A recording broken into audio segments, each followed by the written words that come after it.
सबैलाई खुसी दिने कान्छी, सबैलाई हाँसो दिने कान्छी र सबैलाई माया गर्ने कान्छी, सबैलाई हँसाउने भुन्टी। आज त्यही भुन्टी बिरामी भएकी छिन्। 3 दिनपछि हस्पिटलको बसाइबाट घर फर्किएको छु। सबैलाई माया गर्ने सबै दर्शकहरूलाई सम्झिएको छु। मलाई यति धेरै फोन गर्नुभयो, यति धेरै मेसेज गर्नुभयो, सबैलाई सम्झेको छु भन्दै सागरले यति बेला बिचारी कान्छीलाई घरतिर ल्याएका छन्।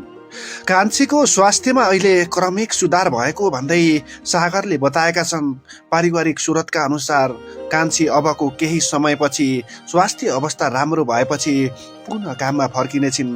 तर सबैलाई राम्रो गर्ने कान्छी। यति बेला दर्शक श्रोताहरूले कान्छी भनेपछि हुरुक्कै हुन्थे। कान्छी नहेर्ने सायद कमै होलान्।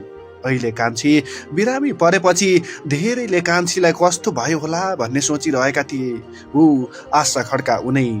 कान्छी र भुन्टी कहिले सुखमाया हुँदै दर्शकहरूलाई सधैँ रमाइलो गराउने, दर्शकहरूलाई सधैँ खुसी दिने, दर्शकहरूको मनोरञ्जनको सारथी बनेकी उनै कान्छीको स्वास्थ्य अवस्था नाजुक भएसँगै हस्पिटलको बसाइबाट अपरेसन सफल भएर उनी घरतिर फर्केकी छिन् भने घरतिर फर्केका यी दृश्यहरू सागर गौतमले फेसबुकमा राख्दै सबैलाई धन्यवाद दिएका छन्।